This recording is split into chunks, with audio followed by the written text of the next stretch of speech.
Good morning, class. This is our geography chapter 3, mineral and power resources.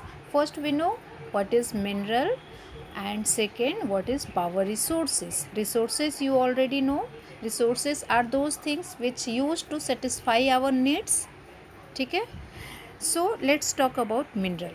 Mineral क्या है? एक natural occurring substance है जिसका एक डेफिनेट केमिकल कंपोजिशन होता है. Clear? First point. Second point, it is not evenly distribute. ये हर जगह डिस्ट्रीब्यूटेड नहीं है. मिनरल्स हर जगह नहीं मिलेंगे. तो कहाँ मिलेंगे? They are concentrated in a particular area और रॉक फॉर्मेशन. रॉक्स के अंदर मिलते हैं, चट्टान के अंदर मिलते हैं, या फिर किसी पर्टिकुलर एरिया पे मिलते हैं. And third point is some mineral are found in areas which are not easily accessible. ये उन सब जगहों पे भी कुछ मिनरल्स वैसे जगह पे पाए जाते हैं जो हमारे लिए easily accessible नहीं है. For example Arctic ocean bed, Antarctica, इन सब जगहों पे भी मिनरल्स मिलते हैं, but we are not and that those minerals are not easily accessible by us. Clear? So these are the features of the minerals. What is that? Natural occurring substance have definite chemical composition and not evenly distributed over space. It is found only in a particular area or rock formation and not. Okay. Second thing, minerals जो होते हैं are formed in different type of geological environments. ठीक है. Different type of जो ये बनते हैं वो कहाँ बनते हैं? Different type of geological environments में. जियोलॉजिकल इन्वायरमेंट्स मीन्स जहाँ का टेम्परेचर, जहाँ का सॉइल, ये सब अलग अलग होता है. जिस जगह का टेम्परेचर अगर हाई होता है तो वहाँ का मिनरल्स वैसा होगा. The place, the areas where temperature is low, the minerals that is found there is different. Okay. The soil, जिस जगह की सॉइल जैसी होगी वहाँ का मिनरल्स भी वैसा ही होगा. उसके बाद they are created by natural process. Okay.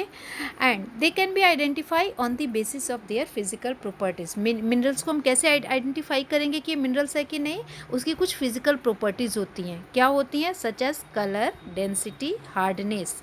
Such as colour, जैसे कोल है. Coal is a mineral. कोल का कलर ब्लैक है. वही अगर हम लाइमस्टोन की बात करें तो लाइमस्टोन ब्लैक में नहीं होता है. ठीक है. वो सैंड स्टोन के फॉर्म में होता है. ठीक है. डेंसिटी एंड हार्डनेस, इन सब पे भी जो है ये मिनरल्स को आइडेंटिफाई करने का तरीका है. Types of minerals. मिनरल्स के जो टाइप होते हैं वो दो तरह के होते हैं, metallic and non metallic. Metallic minerals उनको कहते हैं जो जिनमें मेटल्स होते हैं. मेटल्स किसको कहते हैं? मेटल्स वो होते हैं जो good conductor of heat and electricity होती है. मेटल में साइन एंड लस्चरस होता है. मेटल्स जो होते हैं तो ये सारे क्या है? मेटल्स के फीचर्स हैं.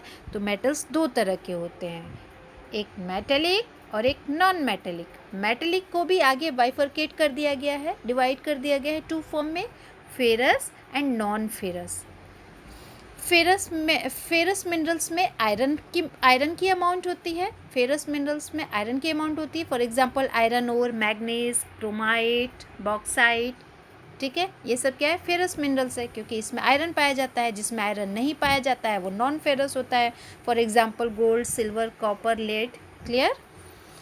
तो ये हो गया मिनरल्स के टू फॉर्म्स. सेकंड जो होता है वो नॉन मेटेलिक होता है जिसमें कोई मेटेलिक फीचर्स नहीं होते हैं. For example limestone, mica, gypsum, ये सब क्या है? ये नॉन मेटेलिक्स है. ठीक है. इसके अलावे कोल एंड पेट्रोलियम, ये भी क्या है? ये नॉन मेटेलिक है क्योंकि इसमें मेटल्स के फॉर्म नहीं होते हैं, है ना. ठीक है. तो इनको मिनरल फ्यूल्स भी कहा जाता है, कोल एंड पेट्रोलियम को. क्लियर? अब हम जानते हैं कि मेटल्स को कैसे निकाला जाता है, क्योंकि हमने पढ़ा था कि मेटल्स हर जगह नहीं पाया जाता. They are not evenly distributed on the space, on the earth surface. So they are concentrated in some places. तो how can we extract metals, minerals? Okay.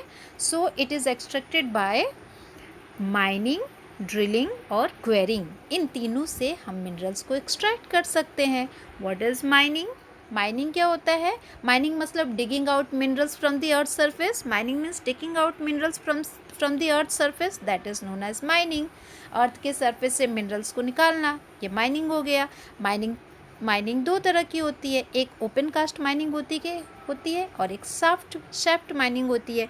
Open cast mining क्या होती है कि जो मिनरल जो होती है जो सैलो डेप्थ पे पाई जाती है। देखो एग्जांपल से बताती हूँ, जैसे ये है हमारा अर्थ, ठीक है, ये हमारा अर्थ है और यहाँ पे अगर कोई मिनरल्स है तो यहाँ पे क्या होगा, हम इजीली यहाँ से हम मिनरल्स जो है अर्थ डिगिंग करके हम यहाँ से मिनरल्स निकाल सकते हैं। तो ये तो शैलो डेप्थ में है, बहुत ही कम डेप्थ में माइनिंग हो रही है, तो यहाँ पे जो माइनिंग होगी ये कहलाएगी ओपन कास्ट माइनिंग। लेकिन अगर कोई मिनरल्स जो है वो अर्थ के काफ़ी डेप्थ में है, बहुत गहराई में है, ठीक है, तो वहाँ पे जब अर्थ के काफ़ी डेप्थ में है तो हम यहाँ पे क्या करेंगे, अर्थ के सरफेस से यहाँ पे एक डिप बोरिंग करेंगे, मतलब गहरी खुदाई करेंगे, डिप बोरिंग करेंगे और डिप बोर करके हम इस मिनरल्स को यहाँ से लेंगे और फिर यहाँ से हम ऊपर आ जाएंगे।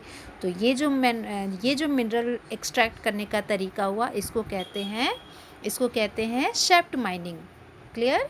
शैफ्ट माइनिंग और ओपन कास्ट माइनिंग जो अर्थ के शैलो डेप्थ पे है, शैफ्ट माइनिंग जो अर्थ के डेप्थ में है जहाँ से निकालना होता है डिप बोरिंग के द्वारा।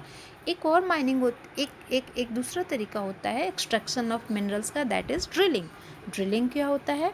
ड्रिलिंग में भी क्या करते हैं कि जैसे ये हमारा अर्थ सरफेस है और कोई यहाँ पे बहुत ज़्यादा यहाँ पे मिनरल्स मिले हैं, तो यहाँ पे जो अर्थ सरफेस है यहाँ से हम क्या करते हैं, यहाँ से इस तरह से ड्रिलिंग करेंगे। ड्रिल करना मतलब अंदर बहुत गहराई में डेप्थ में जाके बोर करना। बोर मतलब छेद करके निकालना, खोद करके, बहुत वहाँ पे खुदाई नहीं होगी, वहाँ पे बोरिंग होती है, ठीक है। मशीन को अंदर ले जाके उस जगह से वहाँ से अंदर डेप्थ में ले जाके वहाँ से निकाला जा सकता है, ठीक है।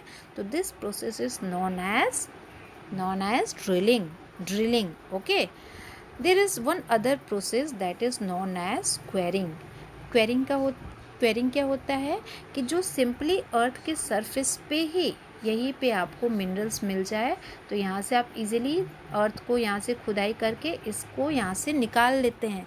So this is called quarrying. Clear?